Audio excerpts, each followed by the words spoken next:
In our headlines on this Monday afternoon, October 23rd, here in South Korea. President Yoon Suk-yeol and Saudi Crown Prince Mohammed bin Salman are sealing deals and memorandums of understanding worth well over $15 billion as they aim to advance their trade alliance to include future industries such as hydrogen and IT beyond oil and construction. And a second convoy of trucks made their way into southern Gaza from Egypt's side of the Rafah crossing on Sunday with food, water and basic medical supplies. But the United Nations says the amount of aid falls far short of the very basic necessities of civilians in the region. Meanwhile, here on the local front, Seoul's Interior Ministry has allocated a special subsidy of well over 10 billion Korean won to address the country's first outbreak of lumpy skin disease, a viral infection targeting cattle but believed to pose no risk to humans. We start in Saudi Arabia, where President Yoon Suk-yeol sat down with Saudi Crown Prince Mohammed bin Salman and agreed to advance bilateral trade ties to embrace an extensive future-oriented partnership in new industries. Our senior correspondent Oh Soo-young reports from Riyadh. South Korea and Saudi Arabia agreed to ramp up their bilateral cooperation to a future-oriented strategic partnership in new industries, with over $15 billion worth of deals to be inked as they prepare for a post-oil economy. President Yoon Suk-yeol and Saudi Crown Prince Mohammed bin Salman held a summit in Riyadh Sunday, as Yoon becomes the first South Korean leader to make a state visit to Saudi Arabia. Their talks also fall upon the 50th anniversary of South Korean firms entering the kingdom's construction sector. Until now, the bilateral relationship focused largely on one commodity, oil, and construction projects in Saudi Arabia dating back to the 1970s. But now, with the Saudi Vision 2030 looking to diversify away from oil and spark economic and social innovation, the two countries are expanding their cooperation into new promising areas. As investments in nuclear power plants, green energy, digital technologies, and AI expand globally, our partnership with the Middle East region is moving to a stage that encompasses future industries such as hydrogen, IT, automobiles, and renewable energy. Yoon said the two countries make optimal partners in growing their post-oil economies, reiterating the need for greater collaboration. He also asked bin Salman to play a leading role in stabilizing global oil prices amid market volatility. The Crown Prince welcomed the President's state visit and pledged to communicate more frequently with Yoon, saying Korea is a key partner in this Vision 2030. Agreeing to strengthen cooperation in the defense sector, the two leaders also saw eye to eye on the potential for partnership in fields such as tourism, smart farms, statistics, cybersecurity, and food and drug regulations. They also called for joint efforts to produce solid outcomes before holding a signing ceremony for key memorandums of understanding. These include a visa exemption scheme for diplomats and state officials, establishing a strategic partnership committee, and agreements to cooperate on hydrogen production and utilisation, government statistics, and regulatory procedures on food and medical products. The two leaders also welcomed the more than 50 business MOUs to be signed during Yoon's official visit, worth some $15.6 billion of investment, on top of the $29 billion Riyadh pledged to inject into South Korea last year.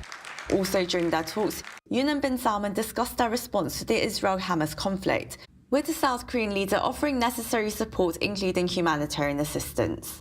Going forward, Yoon's office says, with South Korea's developmental experience and technological prowess, and Saudi's abundant resources and growth potential, the two countries can strike up synergy as they shift towards a sustainable future and look to overcome complex geopolitical challenges. Oh Soo-young, Arirang News, Riyadh. Staying in Riyadh, addressing corporate heavyweight status at a business forum, President Yoon Suk-yeol sought to shed light on the remarkable synergy to be shared by South Korea and Saudi Arabia should they choose to combine their strengths. Our correspondent Kim Do-yeon has this report. As South Korea and Saudi Arabia deepen economic cooperation with multi-billion-dollar projects between the two countries, an investment forum was held in light of President Yoon Suk-yeol's visit to Riyadh. President Yoon stepping up in front of around 300 business leaders and government officials from both sides emphasized the synergy effect between the two countries.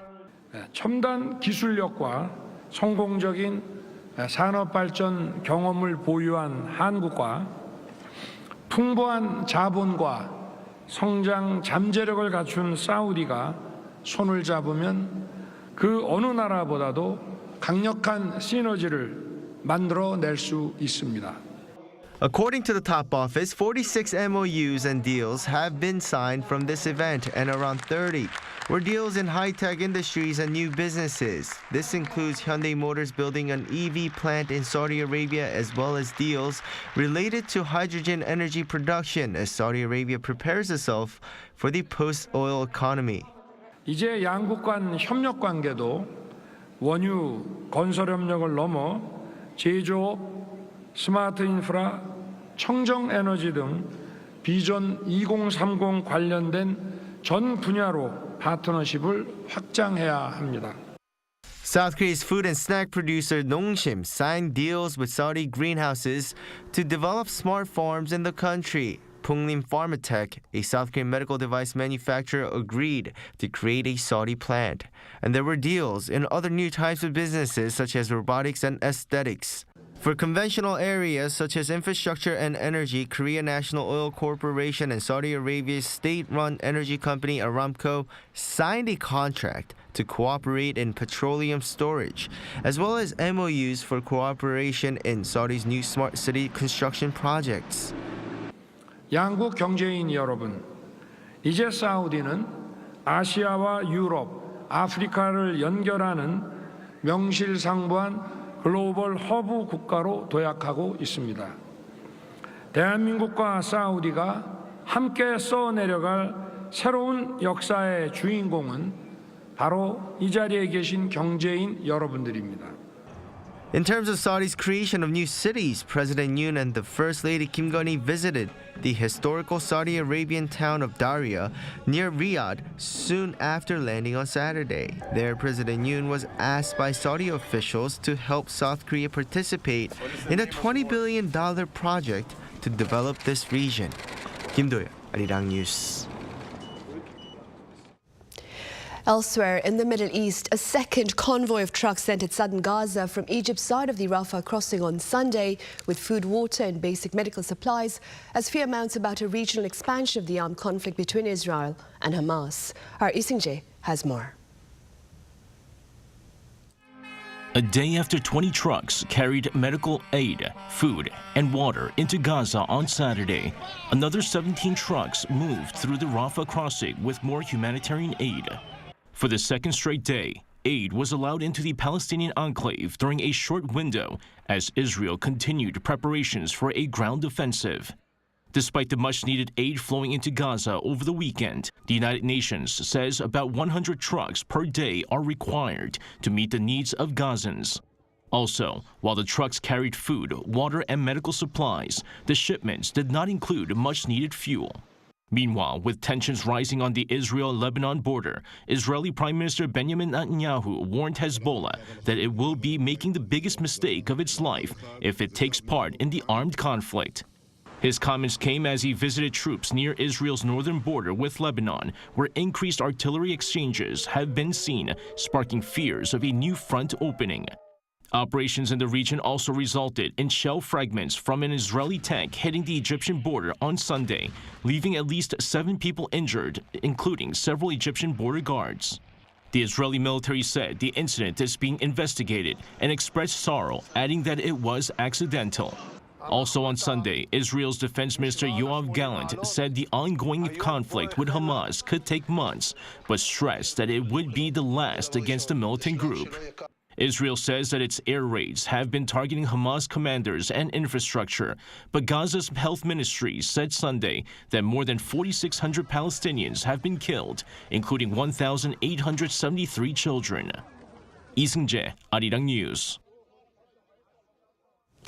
Also, in related news, global leaders are addressing the armed conflict between Israeli forces and Palestinian militants. And while a broader consensus is yet to be reached, many agree that the lives of ordinary people in Palestine must be protected. Our Choi Soo-young reports. U.S. President Joe Biden, in a virtual meeting with Israeli Prime Minister Benjamin Netanyahu on Sunday, welcomed the entry of the first aid convoys into the Gaza Strip. The White House said both leaders affirmed their commitment to ongoing humanitarian aid for Gaza and greeted the release of 2 American hostages by Hamas. It also called for the immediate release of all remaining hostages. President Biden also held a meeting with leaders from Canada, France, Germany, Italy, and the United Kingdom to discuss the Israel and Hamas conflict, which has the potential to escalate to other parts of the Middle East, with clashes already happening on the Israel and Lebanon border. The White House stated that President Biden discussed his recent visit to Israel and efforts to ensure food, medicine, and other humanitarian support for Gaza. Moreover, Western leaders pledged to work together closely for lasting peace in the Middle East and to provide support to their citizens in the region, particularly those who wish to leave Gaza. Meanwhile, on Saturday, there was a peace conference in Cairo aimed at stopping the conflict. Many leaders and foreign ministers from the Middle East, Africa, and Europe came to the Cairo Summit of Peace without Israel or the United States. While Arab and Muslim states asked for immediate end to Israel's military offensive, Western countries mostly voiced for modest solutions like humanitarian aid for civilians. Palestinian President Mahmoud Abbas expressed his views during his opening speech at the summit. Ladies and gentlemen, we will not leave.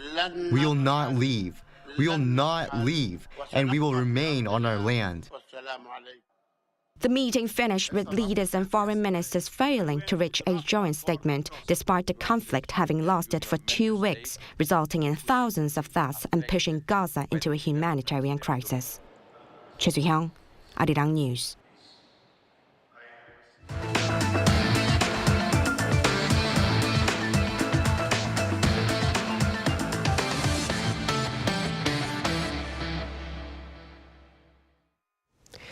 Government officials here and members of the ruling People Power Party are seeking to stabilize the cost of living.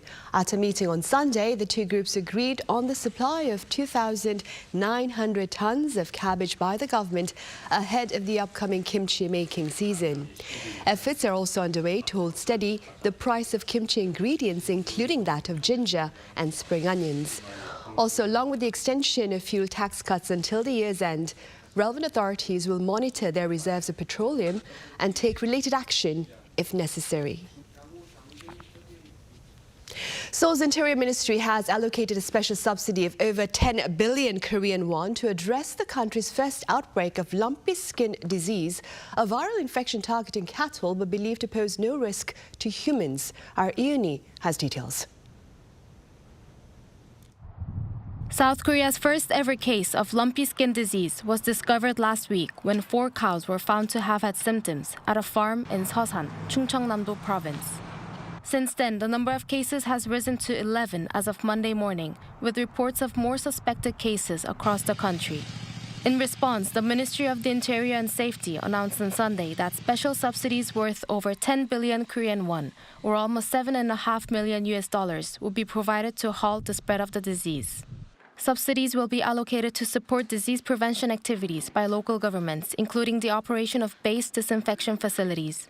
The government has raised the crisis alert level to serious, the highest level in its 4-tier system. And starting Monday, the Ministry of the Interior and Safety is conducting joint inspections with the Ministry of Agriculture, Food and Rural Affairs in 5 West Coast regions. Cattle farms in Gyeonggi-do, Chungcheongnam-do, Jeollabuk-do, Jeollanam-do provinces, and Incheon will be inspected as part of a disease prevention process. Lumpy skin disease is a viral disease in cattle transmitted by blood-feeding insects, with symptoms including blisters and lower milk production. The disease does not pose a threat to humans. However, authorities say they will cull infected cattle to prevent any possibility of them entering the food system. Some 50,000 cows will also be vaccinated. After its discovery in Zambia in 1929, lumpy skin disease was considered an endemic disease in Africa for several decades. However, after 2010, it began to spread to European and Asian countries. Authorities say that although there might be a temporary price increase for Korean Hanu beef, the overall impact on supply and price, including milk prices, is expected to be limited. Yoon, Arirang News. Meanwhile, on the trade front, exports expanded close to 5% on year during the first 20 days of this month. According to the Korea Customs Service on this Monday, the value of exports rose 4.6% on year to $33.8 billion amid greater shipments to the US and neighboring Japan. The average export value per working day also gained 8.6% on year. Given this latest finding, expectations are running high for a tangible rebound in exports within this year.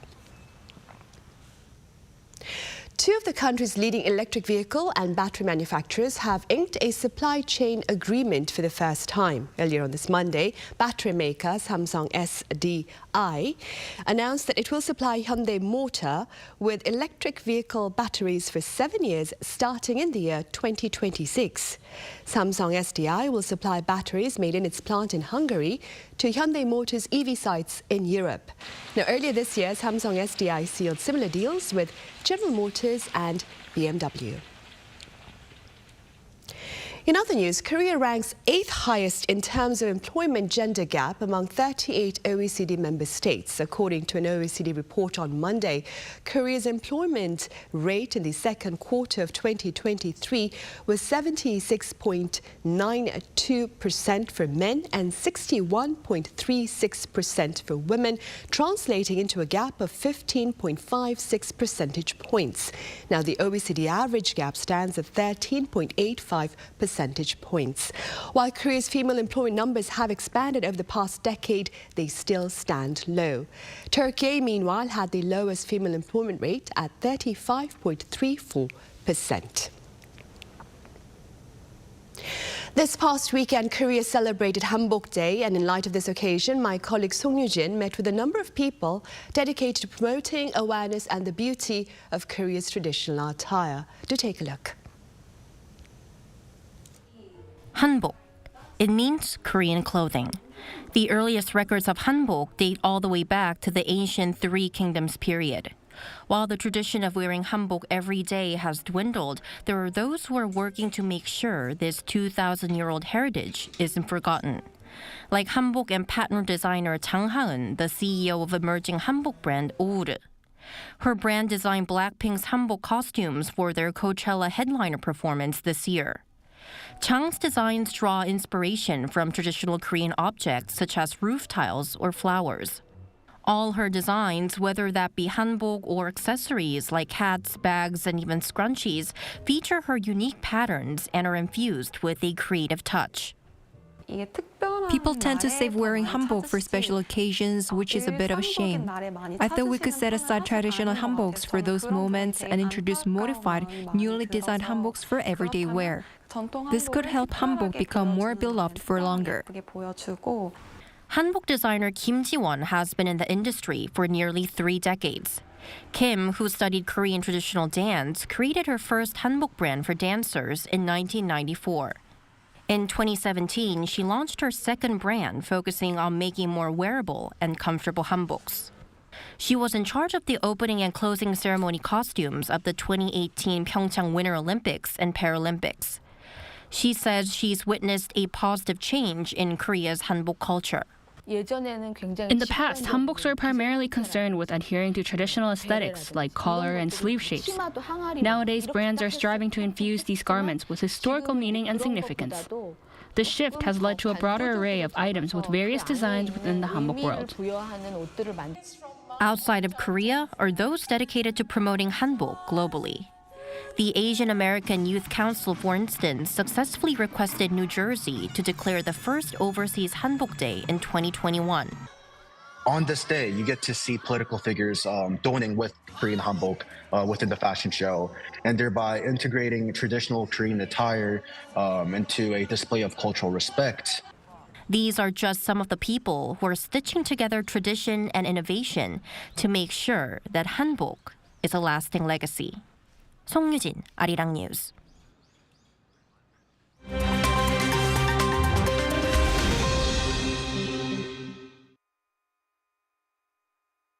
Let's take a look at what's going on in the world now.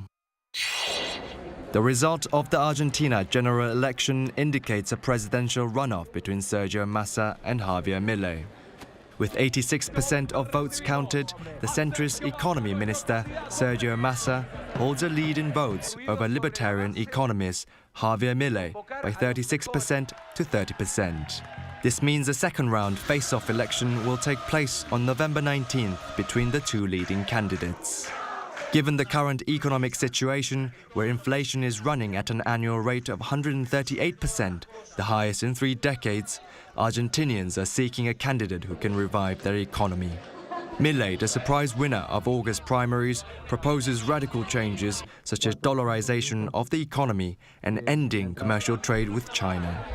Current Finance Minister Massa still holds ground with his popular tax cuts while struggling to turn around the dire economic conditions. In Asia, ships from China and the Philippines collided on Sunday in the disputed South China Sea. In 2 separate incidents, Chinese Coast Guard ships collided with a Philippine military supply boat and a Philippine Coast Guard escort boat. Philippine authorities stated that both of the incidents took place near Second Thomas Shoal, where the Philippine Marine Outpost is located. This is an area of the South China Sea that China is trying to claim. The 2016 arbitration ruling under the UN Convention on the Law of the Sea deemed China's claims illegitimate. Near collisions have been commonplace in the region. However, this was the first time Philippine officials have publicly reported ships being hit by China's ships. In the U.S. city of Detroit, the head of a synagogue has been found dead in a local park. President of the board at the Isaac-agreed downtown synagogue, Samantha Wall, is suspected to have been fatally stabbed at her home. Detroit police stated that there is so far no evidence suggesting anti-Semitic motives and that many of its resources have been mobilized for further investigation. Many describe Samantha Wall as a much-loved figure in the local community. Over in the US, pop star Taylor Swift's Eras tour concert film continues to beat domestic box office records, adding another $31 million in ticket sales in its second weekend in theaters. In total, the concert film is estimated to have secured almost $130 million in the 10 days since it was released in more than 3,850 theaters across the country. And while the film's distributor is set to release the international figures on Monday, according to reports, if the streak continues, it may top Michael Jackson's This Is It concert film as the highest-grossing global concert movie of all time. Si-young Kim, Arirang News.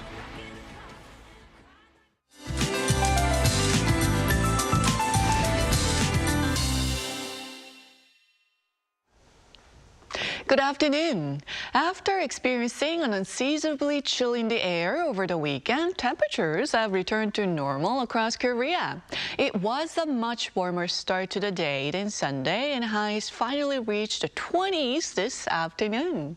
Southern provinces remain mostly sunny all day, while there is a slim chance that the west of central regions could see spotty rain passing by. Meanwhile, part of Gangwon-do province is under a dry weather advisory today.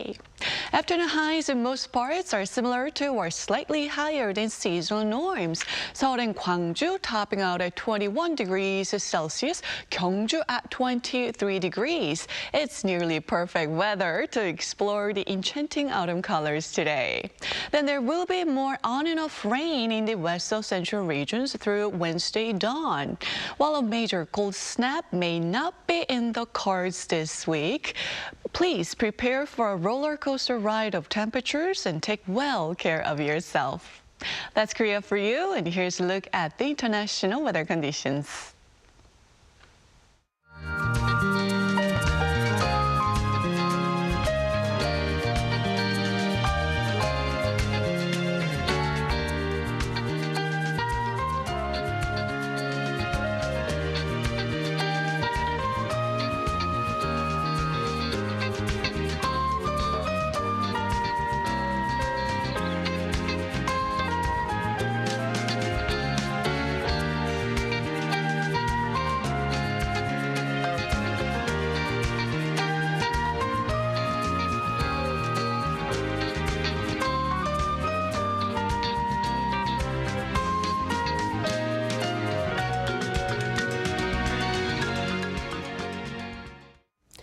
And those are the headlines at this hour. We return with our daily panel session in a few minutes, so do stay with us.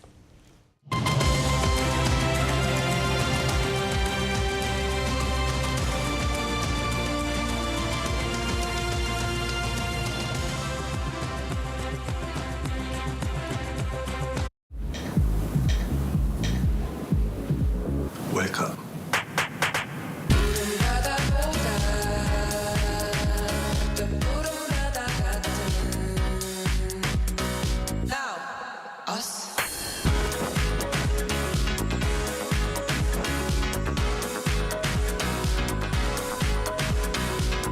엄청난 에너지를 춤으로 뿜어내는 나라. 감당할 수 있겠니? 웰컴.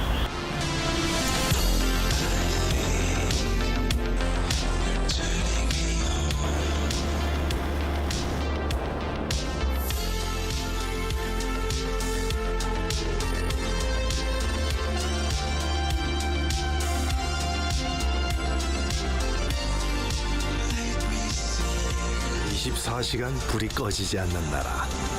감당할 수 있겠니? I'm live!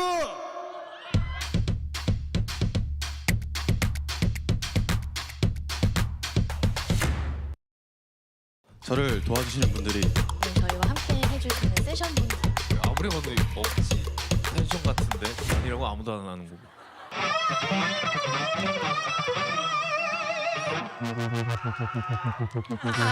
좋아요.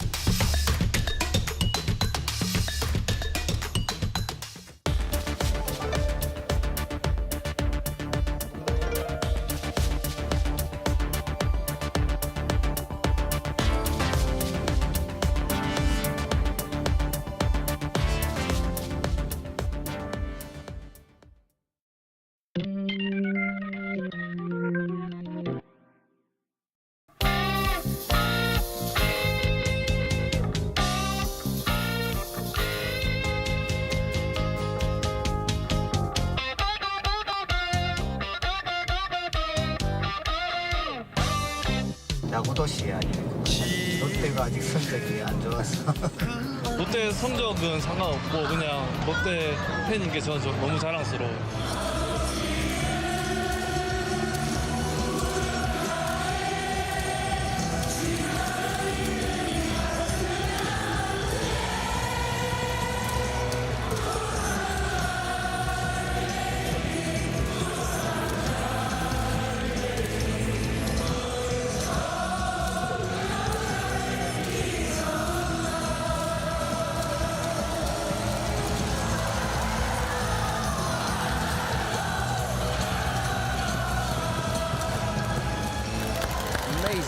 Amazing pace.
Contour the world, simply contour. India, the United Kingdom, New Zealand. Woo!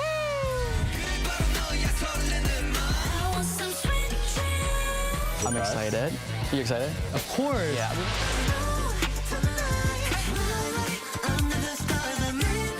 Music, start.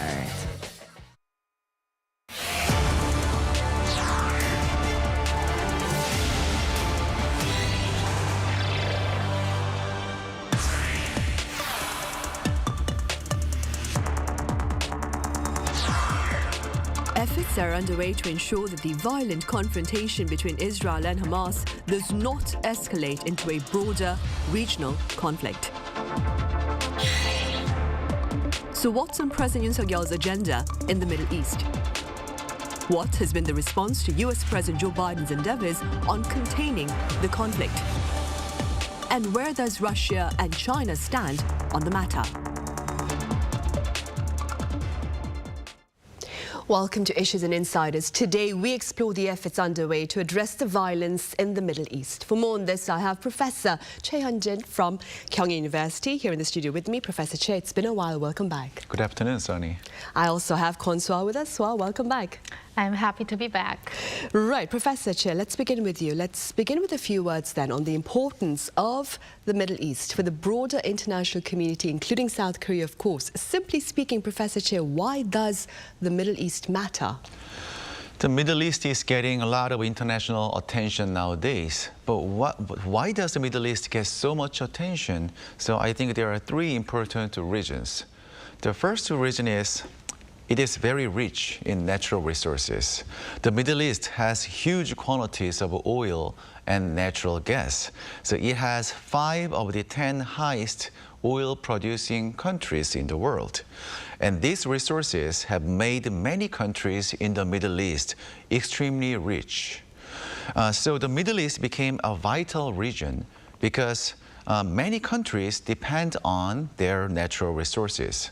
At the same time, the advanced countries, including South Korea, have been looking at the Middle East as a place of new investment opportunities as well. And the second reason is its geopolitical location. The Middle East sits at the crossroads of Europe, Asia, and Africa. And therefore, it is the heart of the global economy. For example, the Middle East has the largest airport in the world, that is King Fahd International Airport in Saudi Arabia. And the Suez Canal is perhaps the most vital waterway in the world, connecting Europe and Asia. And the third reason is rather a negative one. There is a massive potential for armed conflict in the Middle East. So since 1960, the Middle East has seen more than 60 wars. And recently, the wars in Iraq, Syria, Yemen, Libya, and also Israel-Palestine have all drawn international attention.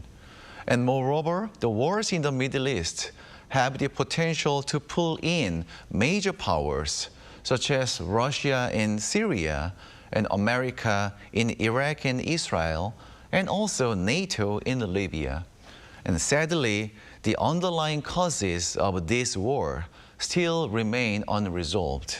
And this is the reason why the Middle East is so important for global peace and stability. Right, and against that backdrop, so President Yoon Suk-yeol is currently in the Middle East for a 5-day state visit, of course, to address the fresh violence. And of course, it's related repercussions, including that on the economy. What more can you tell us? Right. President Yoon is in the middle of his trip to Saudi Arabia and Qatar that started on Saturday. And it is the first time for a sitting South Korean president to make a state visit to these countries. And the focus for both of these trips will be on the economy, security cooperation, and the Israel-Hamas war.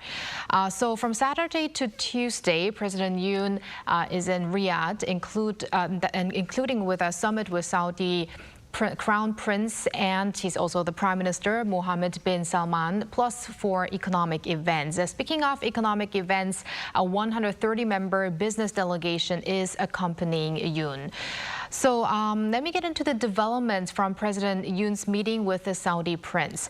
The two decided to deepen and develop the Korea-Saudi strategic partnership. They signed 51 deals and MOUs, and the two countries are reportedly in the final stage of large-scale defense industry cooperation talks. That could be in areas such as anti-aircraft defense systems and weapons. According to Principal Deputy National Security Advisor Kim Tae-hyo, the collaborations are not going to be a one-time event. He described it as a long-term and also used words like systematic. And a joint statement is to be released on all of those fields of cooperation, also issues regarding the Israel-Hamas conflict, the war in Ukraine, as well as the situation on the Korean Peninsula. Now, President Yoon and Crown Prince bin Salman exchanged views on the instabilities in the Middle East, while Yoon said the South Korean government would cooperate with necessary means, including humanitarian aid. And earlier, it had been hinted that a plan on assisting civilian casualties and refugees is to be included. When asked by reporters on the chance of Korean troops being deployed into the region, an official said that Seoul is not at the stage to consider direct political or military involvement.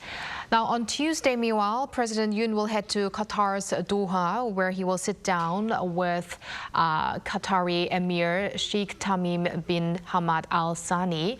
And a bilateral summit is going to be held, and they will have lunch together on Wednesday.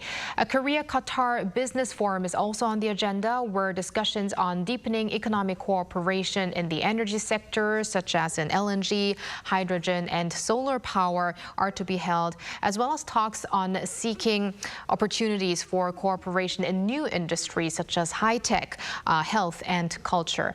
Now, in Qatar, President Yoon is going to be accompanied by a 59-member economic delegation. Right. Meanwhile, Professor Chess, there are pundits who believe that a similar effort by U.S. President Joe Biden with regard to diffusing tensions between Israeli forces and Palestinian militants, of course, last week it happened, is believed to have had limited gains. What exactly do they mean, and what are your personal thoughts regarding that? Yes, it is. As you know, the President Biden visited Israel on last Wednesday and met with Israeli Prime Minister Benjamin Netanyahu and also members of the Israeli war cabinet. And Biden advised a cautious approach to Israel's planned ground war in Gaza Strip, which has the potential to take a heavy toll on civilians. He also planned to meet with leaders of Jordan, Egypt, and also the Palestinian Authority in the West Bank to stop the ongoing war in Gaza Strip, and also to find ways to make a peace process once again. However, these three parties of Jordan, Egypt, and Palestinian Authority all canceled a planned meeting with Joe Biden after a massive blast in Gaza Strip's Al-Ali Baptist Hospital that killed hundreds of Palestinian people.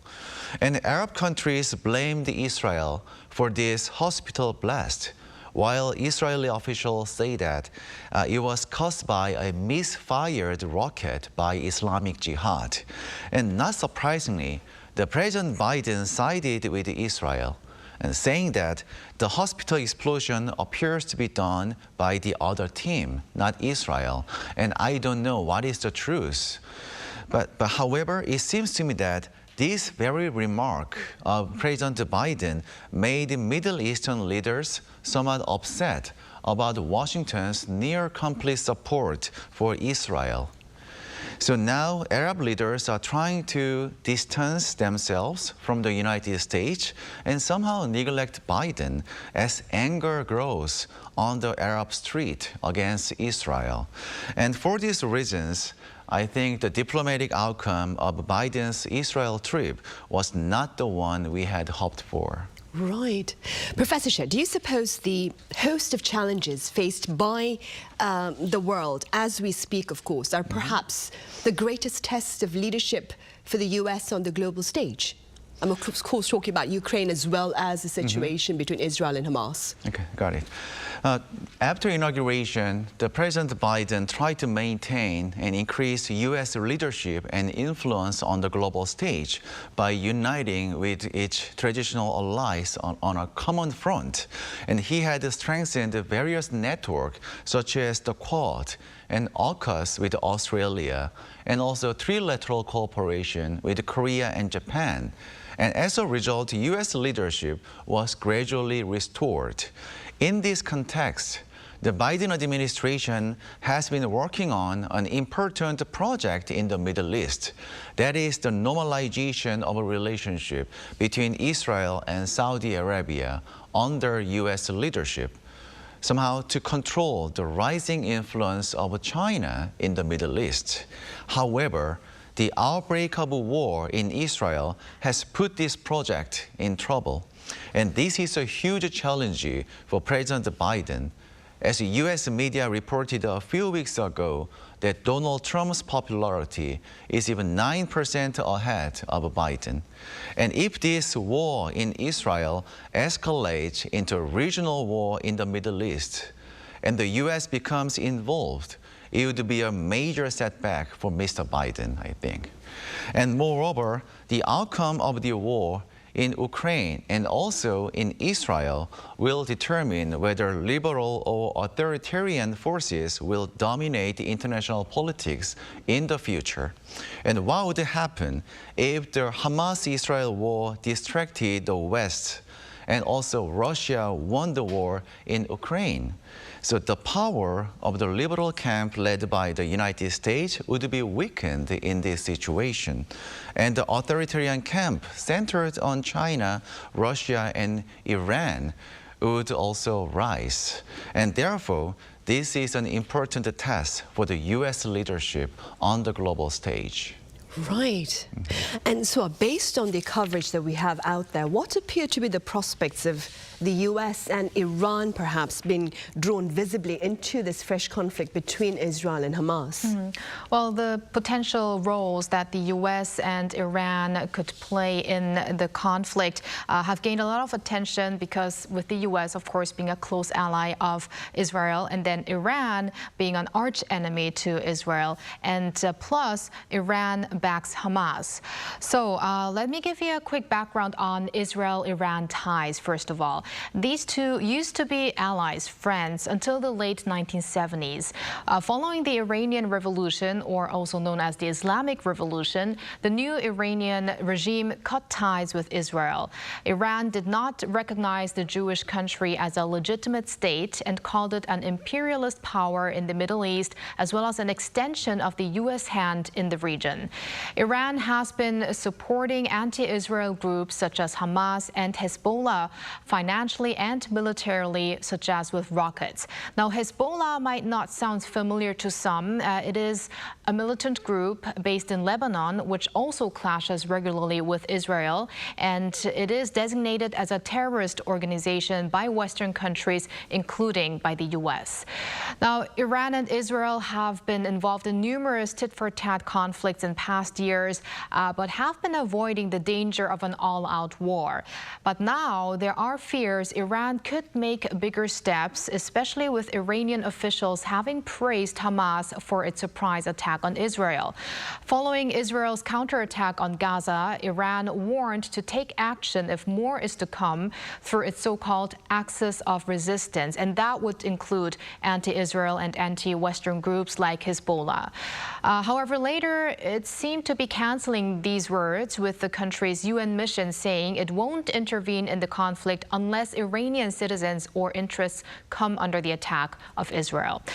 The prospects are not definite, and the U.S. is also not ruling out the use of forces in the case Israel-Hamas war escalates with the intervention of Iran or proxies of Iran. And in fact, U.S. Secretary of State Tony Blinken had said that Washington does not want to see a second or third front develop, but if it does happen, the U.S.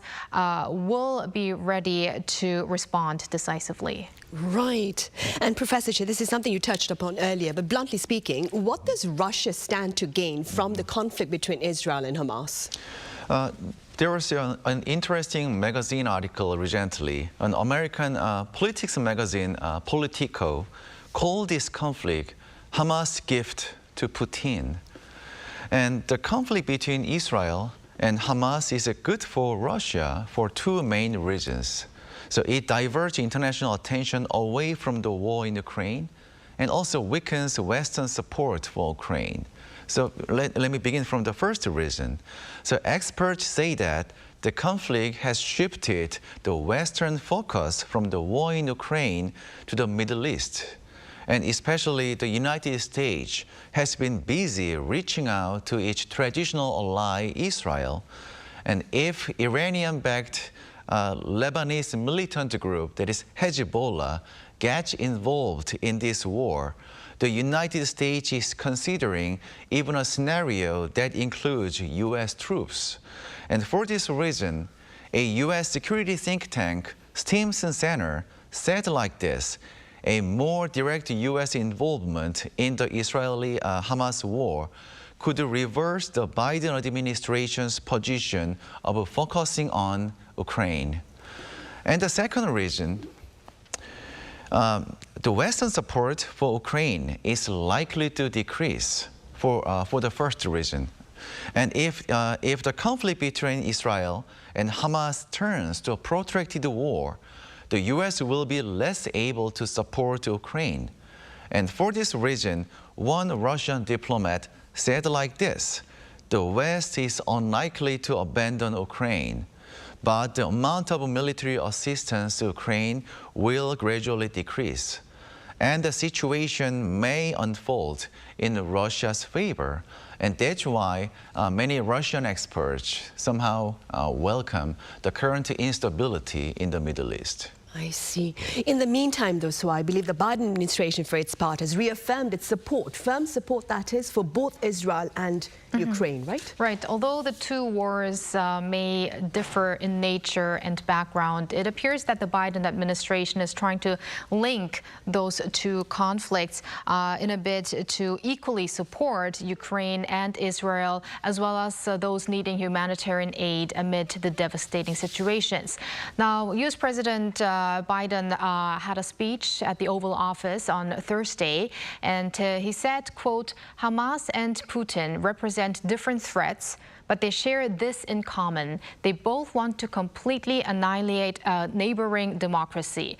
And he also stressed that providing aid to Israel and Ukraine is a smart investment for the U.S. people's security for generations, and that helping both countries win in their wars would keep American troops away from danger. Although Professor Trem mentioned that it could happen that the U.S.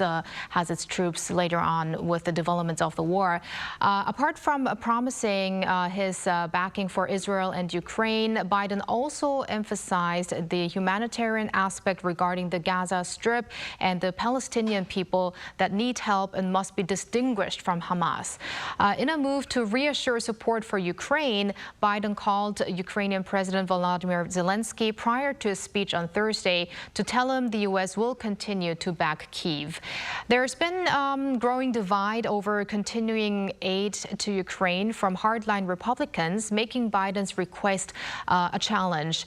And in figures, Biden is seeking a roughly $105 billion aid package that would include more than $61 billion for Ukraine, including for weapons supply, military intelligence support, and assistance for displaced Ukrainians arriving in the U.S., and some $14 billion for Israel, including a strengthening of Israel's Israel's Iron Dome air defense system and also other security needs in Taiwan and the U.S. southern border. So in terms of money, it might seem that there is a difference because more than $60 billion for Ukraine and 14 for Israel. But as I mentioned at the beginning, it's the level of the importance of how much support the U.S. wants to give to each of these situations. Right, indeed.